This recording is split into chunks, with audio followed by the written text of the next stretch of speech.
నెల్లూరు జిల్లాలోని కావలి అసెంబ్లీ రాజకీయాలు ఇప్పుడు సోషల్ మీడియాలో హాట్ టాపిక్ గా మారాయి.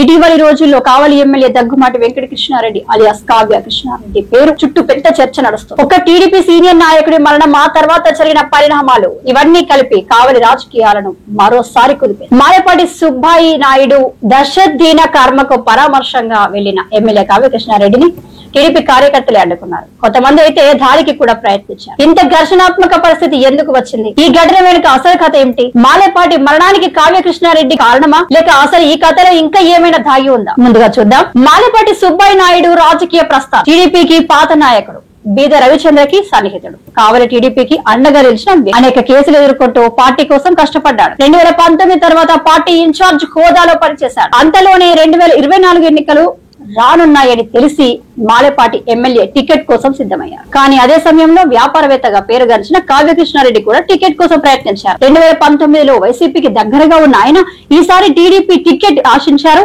అధిష్టానం ఆర్థిక అంశాలు, గ్రౌండ్ స్ట్రెంగ్త్ అన్నింటినీ పరిశీలించే కావ్య కృష్ణారెడ్డికి టికెట్ ఇచ్చింది. అయితే ఈ నిర్ణయం మాలేపాటికి షాక్ గా మారింది. నా త్యాగాలకు విలువ లేదా అని ఆవేదన. ఆ తర్వాత ఇద్దరి మధ్య ఓ ఒప్పందం కుదిరింది. దగదత్తి మండలంలో మాలేపాటి పెత్తనం కొనసాగాలి, కావ్య కృష్ణారెడ్డి మిగిలిన మండలాలు చూసుకోవాలి, పార్టీ కార్యక్రమాల్లో మాలేపాటికి 2వ స్థానం ఇవ్వాలి.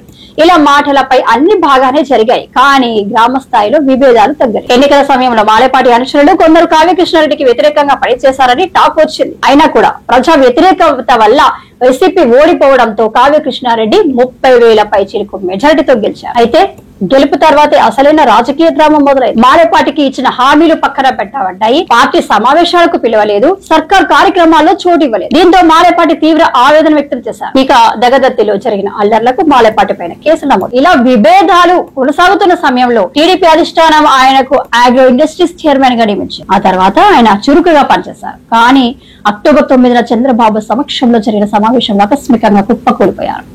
బ్రెయిన్ స్ట్రోక్ రావడంతో ఆసుపత్రికి తరలించగా కొద్ది రోజుల్లోనే మృతి చెందారు. అయితే ఆ తర్వాత అసలైన వివాదం మళ్లీ చెలరేగాయి. కొంతమంది ఆయన మరణానికి కావ్య కృష్ణారెడ్డి కారణమని ప్రచారం మొదలు పెట్టారు. ఇక సాక్షి మీడియా మాత్రం మరో అంచనా వేసింది.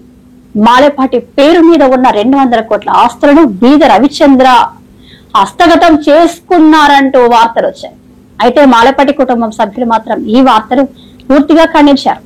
మా కుటుంబం బాధలో ఉంది, ఇవన్నీ అబద్ధాలు, వక్రీకరణలు అంటూ ప్రెస్ మీట్ పెట్టి ఖండించారు. సో ఇప్పుడు ప్రశ్న ఏంటంటే, ఈ మొత్తం రాజకీయ గందరగోళంలో కావ్య కృష్ణారెడ్డి విలనా లేక బాధితుడా? మాలేపాటి మరణం తర్వాత కావలిలో రాజకీయ సమీకరణాలు ఏ వైపుకి మలుపు తిరిగాయి? ఇక బీద రవిచంద్రం మీద వచ్చిన ఆరోపణలకు ఆయన ఎలా సమాధానం ఇస్తారు? ఇదంతా చూడాల్సిందే. ఇదే కావలి రాజకీయాల వెనక అసలు కథ. మీకు ఈ వీడియో నచ్చితే లైక్ చేయండి, షేర్ చేయండి. మరిన్ని ఆసక్తికర రాజకీయ విశ్లేషణ కోసం